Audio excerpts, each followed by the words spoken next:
اچھا جی، آج کا بیہیویئر، آج میں آپ کو اس بچے کے بارے میں بتاؤں گی جو کہ سوال بہت زیادہ پوچھتا ہے. یہ وہ بیہیویئر نہیں ہے کہ بچہ نارمل سوال پوچھ رہا ہے، یہ وہ بیہیویئر ہے جس میں بچہ ایکسیسو سوال پوچھتا ہے. ہر وقت اس کا ہاتھ اوپر ہوتا ہے. یعنی ٹیچر نے ابھی بات کرنی شروع کی نہیں ہے تو اس نے ہینڈز اپ کر دیے ہوئے کہ میں جواب دوں گا. وہ تب بھی سوال پوچھتا ہے جب اس کو جواب آتا ہوتا ہے. وہ آپ کو ہر وقت انٹرپٹ کرتا ہے وتھ کوسچنز.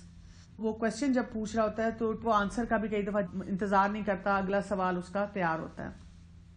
سن نہیں رہا ہوتا، مطلب پوچھنے پہ زیادہ زور ہوتا ہے، سننے پہ کم ہوتا ہے. جب آپ نے اس کو کوئی انسٹرکشن دی ہیں پھر بھی وہ فوراً سوال پوچھتا ہے، جیسے وہ توجہ نہیں دے رہا تھا اور وہ دوبارہ آپ کو اس کو ریپیٹ کرنا پڑ رہا ہے.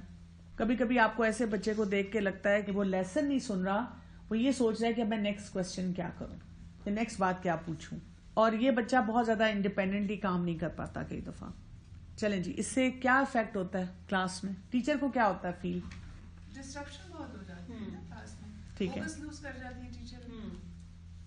بار بار کہنا پڑتا ہے کہ آپ اپنے بازو نیچے کریں، ابھی میں نے آپ سے پوچھا نہیں ہے، ابھی میں نے کچھ پوچھا نہیں ہے، کس بات کے لیے آپ نے بازو کھڑا کیا. ٹیچر کا بہت سارا ٹائم اسی بچے میں لگ جاتا ہے. ٹیچر اریٹیٹ ہوتی ہے، اسٹوڈینٹس بھی اریٹیٹ ہوتے ہیں، اور جو آپ پڑھانا چاہ رہے ہیں اس میں آپ کو انٹرپشن بہت زیادہ آتی ہے. فوکس ختم ہو جاتا ہے، ٹائم ویسٹ ہو جاتا ہے. کئی دفعہ کوئی سیریس بات آپ کر رہے ہوتے ہیں، وہ ڈسٹریکٹ ہو جاتے ہیں، وہاں سے ٹیمپو نہیں رہتا ٹیچر کا، ٹیچر ڈائیورٹ ہو جاتی ہے. اور ٹیچر کو کنٹینیوسلی لگتا ہے، وہ تھریٹنڈ فیل کرتی ہے کہ اب پتہ نہیں پھر اب کیا سوال آئے گا، اب میں کتنے سوالوں کا جواب دوں. کئی دفعہ ہر سوال کا آپ کے پاس جواب بھی نہیں ہوتا. کامن مسٹیکس ٹیچرز کیا کیا کرتی ہیں؟ ایک تو یہ کرتی ہیں کہ ہر سوال کا جواب دینا شروع کر دیتی ہیں، یا اریٹیٹ ہو جاتی ہیں، اپنی آواز اونچی کر لیتی ہیں، بچے کے ساتھ روڈلی بات کرتی ہیں، اسٹوڈنٹ کو اگنور کرنا شروع کر دیتی ہیں، اس کو ریپریمانڈ کرتی ہیں اوپنلی کہ why are you asking again and again, کیوں آپ بار بار سوال پوچھ رہے ہیں. کئی دفعہ تھریٹن کر دیتی ہیں.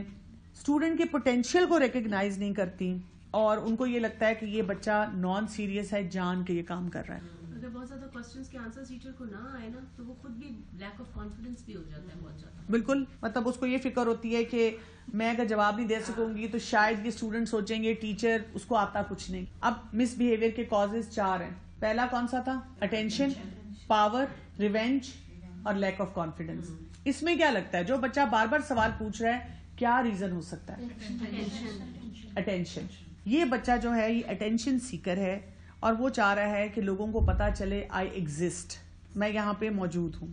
دیکھیں تھوڑے تھوڑے سوال بچے پوچھیں گے جہاں ان کو سمجھ نہیں آئے گا. کوالٹی آف کوسچن سے آپ کو پتا چلے گا کہ یہ اٹینشن کے لیے کر رہا ہے، یہ جینوئن کوسچن ہے. بالکل. اب آپ نے یہ یاد رکھنا ہے کہ یہ بچے، ان کی نیڈ ہے ٹو نو مور. یعنی کئی دفعہ ہم کہتے ہیں باقی سب بچوں کو سمجھ آ گئی، یہ کیوں بار بار سوال پوچھ رہا ہے، یا تو زیادہ ڈیٹیل جاننا چاہ رہا ہے یا کوئی اس کا ایک اور اینگل جاننا چاہ رہا ہے. یہ آپ یاد رکھیں، جب انسان کے ذہن میں کوئی سوال آ جائے اور اگر اس کا جواب نہ ملے تو کیا ہوتا ہے؟ اگر وہ لیکچر، وہ سیشن ہو بھی رہا ہو، آپ وہیں سٹک رہتے ہیں، آگے نہیں جا پاتے. آپ نے سوچنا ہے کہ یہ بچہ جو ہے یہ ایک برائٹ اسٹوڈنٹ ہے، ایکسپریس کرنا چاہ رہا ہے کسی طریقے سے اپنی برائٹنس کو، تو میں نے اس کو صرف رائٹ فوکس میں لانا ہے. اب اس کے لیے آپ کریں گی کیا؟ آپ صحیح جگہوں پر اس اسٹوڈنٹ کو اٹینشن دیں گی. اس کو انڈیویجول اٹینشن چاہیے، اس کو اسپیشلائزڈ اٹینشن چاہیے، اس کو یہ فوکس چاہیے کہ کوئی اس کی نیڈز کو آئیڈینٹیفائی کرے. اکثر ٹیچرز یہ کہتی ہیں کہ اگر میں اس کو توجہ دیتی ہوں تو باقی بچے مس ہوتے ہیں. پرابلم ہماری یہ ہے کہ ہم لائم لائٹ اسی پہ ڈال کے بیٹھ جاتے ہیں کہ شاید میں نے اسی بچے کو دیکھنا ہے. ایسے نہیں ہوتا، اس کو انوالو کرنا ہوتا ہے، ایسے طریقے سے اس سے کام کروانا ہوتا ہے کہ یہ انوالو فیل کرے. مختلف اور ایکٹیویٹیز ہو رہی ہوتی ہیں کلاس میں، آپ اس میں اس کو شامل کریں. جب بھی آپ پڑھا رہی ہیں آپ نے اس بچے کو پڑھاتے ہوئے اس کی آنکھوں میں دیکھنا ہے، آئی کانٹیکٹ کرنا ہے. اسی سے اس کو انوالومنٹ فیل ہوگی اور اس کے کوسچنز کم ہونا شروع ہو جائیں گے. اسی طرح سے آپ نے یہ کرنا ہے کہ ہر کوسچن کا آنسر نہیں دینا. کبھی کبھی آپ نے رول بتانا ہے، ابھی ہم پڑھیں گے اور اس کے بعد کوسچنز کا ٹائم ہوگا. یا آپ نے اپنے لیسن کے درمیان میں چھوٹی چھوٹی پاکٹس رکھنی ہے جب آپ بچوں کو چانس دیں گے کہ سوال پوچھیں. آپ کوئی ایسا رول بھی بنا سکتے ہیں کہ ہر اسٹوڈنٹ 2 کوسچنز پوچھ سکتا ہے. اگر انہوں نے بہت کوئی کامن کوسچن پوچھا ہے تو آپ اسے کہہ سکتے ہیں کہ it's a very good question, آپ گھر جائیں، یہ آپ کا ہوم ورک ہے، آپ اس کا آنسر ڈھونڈیں اور نیکسٹ ٹائم آ کے بتائیں.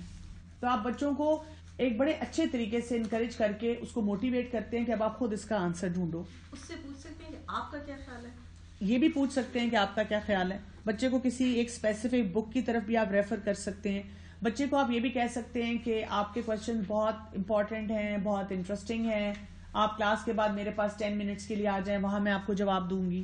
اور آپ بچے کو اوور آل سکھاتے ہیں کہ کون سا کوشچن پوچھنا چاہیے, کون سا کوشچن نہیں پوچھنا چاہیے, ٹاپک پہ کیسے رہنا چاہیے, فوکس پہ کیسے رہنا چاہیے. کیونکہ جس طرح آپ بچے کے کوشچن کو ہینڈل کریں گی اس سے بچے کو سمجھ آئے گی اوور آل میں نے کب کوشچن پوچھنا ہے اور کب میں نے خاموش رہنا ہے, کس چیز کو میں نے خود ڈھونڈنا ہے. اور ایک ہی کوشچن کو بار بار ریپیٹ کرنے کا بھی اس کو طریقہ سکھانا ہے کہ وہ بار بار ایک ہی چیز پوچھتا جا رہا ہے. کچھ لوگوں کو عادت ہوتی ہے. پرسنل نہیں ہونا چاہیے ٹیچر کو, تھریٹنڈ فیل کرے کہ مجھ سے پوچھا اور مجھے نہیں آتا تھا, یا یہ جان کے مجھے تنگ کرنے کے لیے پوچھتا ہے. اس کو پروفیشنلی ڈیل کرنا چاہیے.